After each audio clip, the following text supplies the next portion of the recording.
and I keep those fundamental lessons in my head constantly. When I talk about OnlyFans and its undeniable impact on the dating market, people among you say, oh well, that is not how much the average woman makes off of it.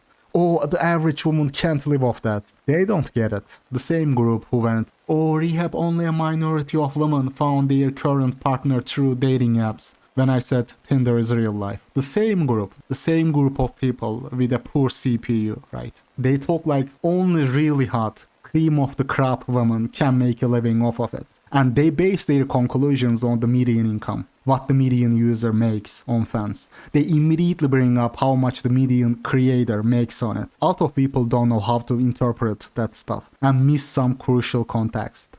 And because of that, they really underestimate the feasibility of this. Let me give you some perspective first. Last year, in 2022, total sales, total spending on the app amounted to $5.5 billion. 80% of that money, which is about $4.5 billion, were paid out to women on the platform, to content creators. 4.5 billion. Creator count on the platform increased by 50% in 1 year. Top 10% of those 3.2 million content creators made 73% of the total earnings. Now, obviously, the median creator won't be making $2,000 a year, which would be the mean average total payout divided by the number of content creators. The median woman, who's right in the middle, basically didn't make anything. But it is not because it is not feasible or not relatively easy to make 3 to 5k a month as a woman on fans. That is simply because all those people who made accounts, they just hear the hype about it and they are like, let me try it out.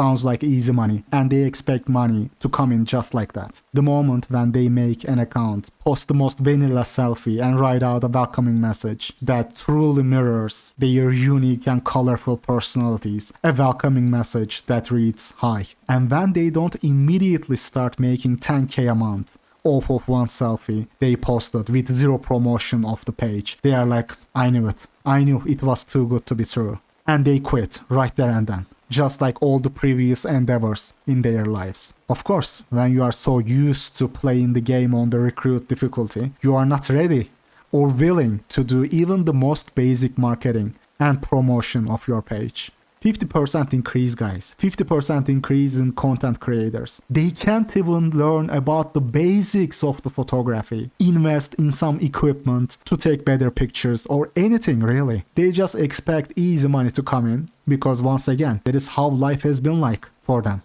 That is what they are used to. Put in time and effort to make money. What? What are Woofy-Doofy men for? That is how they think. We made up until today. It's actually not as crazy as you think. Well, it's crazy, but like... Just saying it. 4.2 million. What? Wait, what? My first tit pic ever, I made $165,000. A lot of you still don't understand the desperation and how down bad the average Woofy-Doofy on the street is. Sell the dream, sell the dream, sell the dream. All women gotta do is to find them. Speaking of peel, is it true that you have an OnlyFans page and you can peel a banana with your feet? I don't have one, and it's, you know, I'll indulge you this. I just discovered what OnlyFans was about 3 weeks ago when it was brought up in a discussion in my office. What do you think? And I was oblivious to the whole concept. You just can't tell the truth. All right, so... You don't even gotta be a professional or a smoke show. If anything, when you are not a smoke show, it is gonna have an appeal to many guys on the market. They will somehow think you are more authentic and daydream about having a girlfriend like you. Cause you know, it is more realistic, right? More attainable. A woman ain't gonna be a smoke show to make a living off of it. Like a lot of you think and tell me. It is not so much about meeting the threshold of looks for women, but more about meeting the threshold of discipline. That is what they lack. Desperate men are there. And in abundance. You just gotta be consistent. And have a very basic work ethic. Take a couple pictures every day and post on those fetish freaky subreddits daily. Yes, daily. It will take you like what? 1 hour, 2 hours every day. You gotta do this every day. That is all, really. Go to Reddit right now. Whatever niche fetish you are into. Search for those subs and look at the so-called amateur girls posting on those subs daily. And then go to their profiles and see for yourself if they got a fans account or not. You will notice that 99% of the time they have one. They promote their pages on TikTok, on Instagram, on Tinder, on Reddit, on Twitter. Guys, you gotta target those oofy doofies from all angles, from all fronts, all out war. You gotta treat it like a job. It is not that hard. My first month, I started quite like late in the month in April, and I made like $1,500. And obviously I was on benefits at the time because I just had a kid, and I was like, this is like double what I'm getting from benefits. And started TikTok, and I think my earnings went from £12,000 a month up to about £40,000 a month. And then there was one TikTok that I did that blew up massively, and I didn't sleep that night at all. But you could see the correlation between subscribers and the views on the TikTok, and I made £42,000 in one night. You ain't gotta be a looker to make it work, to make, let's say, 5k a month off of fans. Like, if you manage to have 100, 200 subs, those alone will bring you that much money. Even if you don't charge much for the monthly subscription, only something very minimal like $10 a month. There is like 2,000 of 200 subs. And then there is money coming from additional requests, which makes up more than half of their income. Let me read you this. However, for the first time it was reported that more than half of the revenue it made was from non-subscription services, including tips, on-demand paid content, and private messaging. All new ways for creators to generate a steady stream of income. So, 2k a month is gonna come from monthly subs, even if you charge something very minimal like 10, 20, right? And another 2, 3k from custom requests and private messages. Boom, you are sitting at 4, 5k a month by only having 100, 200 oofy doofies you found from Reddit, TikTok, Twitter. Even if you are some sub 5 female, this is feasible. But of course, most females who register on the app don't have the discipline to do even that. Even that, bro. No creativity required, no brain power required, not even great looks are required if you are not expecting to make millions. Like, the only thing that is required, they are born with it, and they still can't get it done without the help of men like Andrew. We were taking their money, all of it. So what they do? They quit the app after making an account and uploading one generic selfie, expecting the money to just pour in. Like, for example, this graph you see, where 50% of women on the platform don't make any, is because they are just empty accounts, bro. It is no different than me opening an account there. Oh, bro, you are wrong, Rehab. They gotta be a bona fide model if they wanna make a living off of fans. The average girl on it doesn't make any money. Look at this stat. Dude, to make millions every year, yes, you gotta be a Stacy. But like, to make 5k a month, 10k a month is easier, much easier than you think. You only need 100, 200 subs to make it work. Because even if you don't charge much for the monthly subscription, there will be men who are giving you more money for custom pictures, who are sending you custom requests, just to text to you, just to talk to you, to have that so-called personal connection, right? It is very possible to make 4 or 5k a month with only 100 oofy doofies. 100 oofy doofies, bro. Sure, 4k a month, 5k a month, you want to live the best life, but like, if you have only yourself to take care of, you can rent a place and chill all day and only do 1 hour of work and text to oofy doofies to entertain you whenever you are bored. You really don't have to be hot, especially if you are young. If you are like, let's say, 19 years old, there will be plenty of dudes, plenty of oofy doofies who will be willing you pay just for that, just for your youth alone. You underestimate these oofy doofies, or rather overrate these oofy doofies. These oofy doofies are neither the smartest nor the most prideful people out there. I will tell you that. It is just most women ain't about that discipline. But of course, they would rather date some oofy doofy and take his money instead. Easier, much less effort. Why work an hour a day when I can work 0 hours a day, right? Like I said, all it takes is a basic, very basic work discipline. Something they don't have, of course, because they are not used to it. Everything comes easy. So what they do is this. They go open an account and they are like, okay, I opened an account, uploaded a selfie. Okay, where is the money? See, I knew this was a sham. That is why the average creator don't make anything off of it. Like on OnlyFans, you can make so much money from like a few thousand fans. If you charge like $20 per fan and then you have, say, 4,000, that's $80,000. Another important point is fans, the app, kinda messed up not only the dating market itself, but also the prostitution sector. Cause back then those females, those women, so-called content creators, had to do the deed in real life. They had to tolerate street maxers in real life. They had to touch them. Now they don't have to. These guys are ruining it for other men as well, even for street maxers. Like, I immediately lose respect, all respect,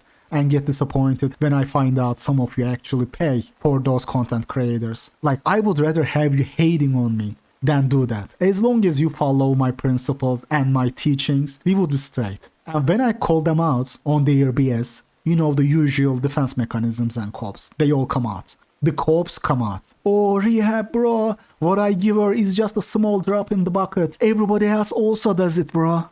The cop of everybody else also does it. Don't. Just don't, bro. Don't try to justify that behavior to me. Don't even bother. They immediately get defensive about it. The cop and justification is always the same. Oh, rehab wouldn't make any difference if I didn't do it. Just stop, dude. You are part of the problem. Say what you want about street maxers, but at least they are getting something in return, something physical. You don't get to even touch her. You probably ain't even talking to her, ain't even texting to her. Likely it is some 5'2" dude from Mumbai typing you back. Get real, bro. Oh, and another thing, another usual cop of theirs. I almost forgot to mention this. Hear this, guys. I love this cop. Oh, rehab, bro. It is a personal communication. Personal connection, not communication. Personal connection with her. Your free hop ain't personal connection. Yeah, you keep thinking that, brother. Like, you ain't even texting to those women. It is likely some Indian dude writing you those messages. This is a business sector. Fans cheddar. It is called fans cheddar. Women just hire some poor dude from India who will do that for peanuts and feed his family. And fools like you think it is the chick messaging you. In reality, you are having a personal connection, that so-called personal connection with some 5'3" Bangladeshi male. Get real, bro. And those kind of men existed before the fans app as well. Andrew did this before the app was even invented. Those fools will always exist. But now they are much easier to find and scam. Like I always say, you can't stop a coper from coping. We were taking their money, all of it. In the future, I see this becoming a more serious field of career. The career of working as a fans manager. Like Oofy Doofy handler as a profession, if it makes sense. On apps like Fans or whatever the future app is. As in, women go to those handlers who know ins and outs of the business. They know how to do marketing, how to do client and customer relations. And all women have to do is just take 2-3 pictures a day. That's it. They won't even have to see the Oofy Doofy, let alone actually touch and tolerate his pitiful existence. Women won't even open those accounts themselves. They will just find some manager and those guys will run it. Andrew actually did it, but that was back then. Now there's fans and other stuff, but what doesn't change is this, guys. A lot of women are lazy. They don't know how to do it properly. Cause life didn't teach them how to survive on their own, with no help. Not only they don't know how to run it properly themselves, they are not willing to learn either. I believe now there are more Oofy Doofies than ever, and there is still good money to be made by being some sort of manager for women on those apps. Guys, you can't help the Oofy Doofy. If Andrew didn't do it, some other dude would have done it. Yeah, they lost their rent money. Yeah, they got scammed, but the blame is not on Andrew. It is on them. It is not on Andrew or women. You can't blame women for being on fans. Dude, if those Oofy Doofies wanted to pay me thousands every month for my feed pictures, I would do it. I would do it myself. Easy money. Like, you can't help copers and Oofy Doofies. I want you guys to thoroughly digest this notion in your head. There is no saving them. They will turn on you if you try to help them. We were taking their money, all of it. I had these guys selling their houses, life savings, loans, all of it to me. Give me it all. I had gotten a lot of questions about this, so I didn't show you this 8-year-old clip for nothing. Is what Andrew did ethical? Maybe not. But I can see his point of view as well, because I tried to do the opposite, and the only thing it got me was getting called names. The only thing I got for trying to help was the usual buzzwords. You can't save those delusional oofy doofies. They don't deserve people like you. They deserve people like Tate. Those guys deserve everything coming their way, as far as I am concerned. You'd have a You guy. feel bad or no? No, to give a solitary. People ask me what I think about this. Hey man, you know, it is what it is. I call it economic Darwinism, guys. Economic Darwinism.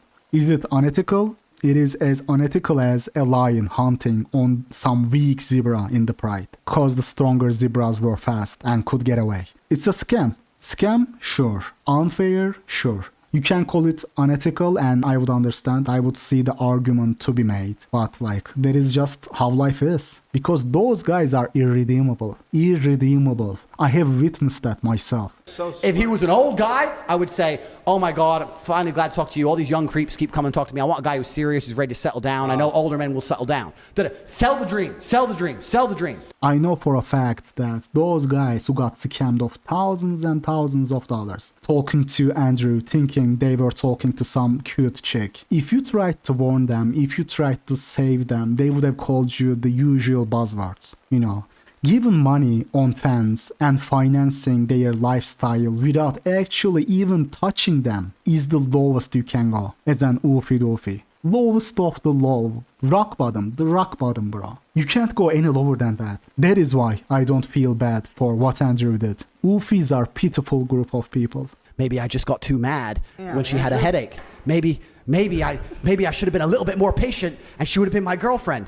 And 100% of the time, in less than 3 months, they'd be back with an apology, a brand new pile of money, and the cycle would repeat.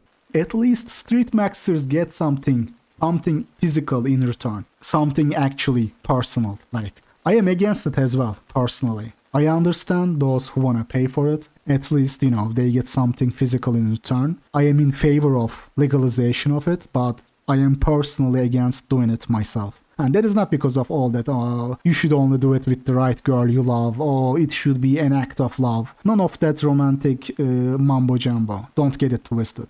I just don't give my money to a group of people that despise me. Simple as that. As a personal principle, I don't want my money to go to a demographic that despise me. But I understand. I ain't trying to antagonize men who wanna pay for it, cause they simply don't have any other option, or they just can't live without it. I am in favor of legalization, even though it doesn't benefit me individually. I know some of you guys, some valuable members of this community like Master Yoda, simply like to hire. Shout out to Master Yoda, by the way, one of the OGs. I respect his decision, honestly. He has come to terms with the fact that he can't attract women and pays women for the action he's getting. It is what it is, man, you know, to each his own. Even though, I will say this, even though some of you take it too far. Some dude among you paid $7 grand for a month of GFE, for example. Some of you who's probably watching this video, $7,000, let that sink in, for 1 month of GFE. Oh bro, it is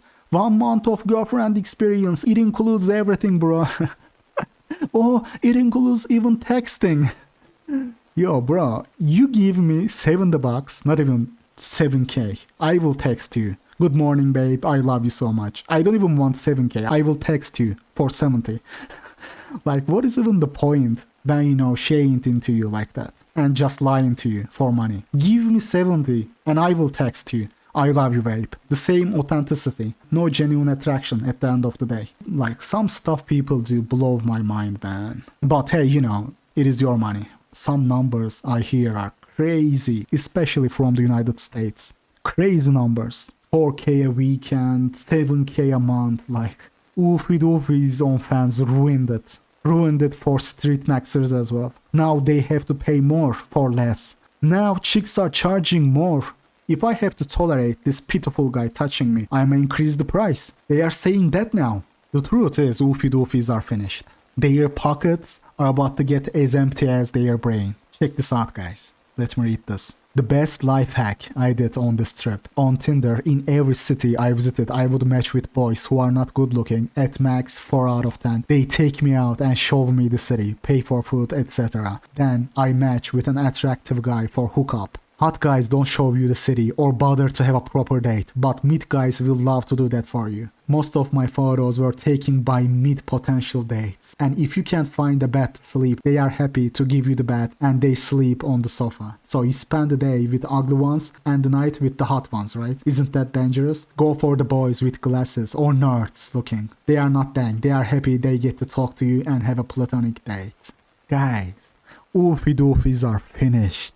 A friend of mine put it beautifully. Fans put the final nail in the coffin. The coffin of the Oofy Doofy SMV. It really did, man. I used to think Tinder was the final nail, but you know, he might be right. He might be right. And it ain't even only about the money itself, guys, but the social double standards come into play as well. It is about expectations. A man making 4K a month is considered a loser, straight up loser. It is also about the fact that social expectations for women are just not the same. Nobody sees a woman who makes 40k a year as a loser. Nobody sees a woman who couldn't amount to anything in life as a loser. At worst, they are expected to just marry and have children. Nobody will see them as a loser, as a failure. But as a man, these days, if you just have a regular, normal 40k, 50k a year job, it is gonna be a very significant blow. That is just facts, man. If you don't have the personality of Jeremy Meeks and you make 40k, 50k a year, enjoy. Enjoy your non-existent SMV in the West. People are gonna see you as a loser. I am just keeping it real, guys. I am just saying that is how other people, especially women, are gonna see you. Women don't really understand the difficulties men have to deal with and go through.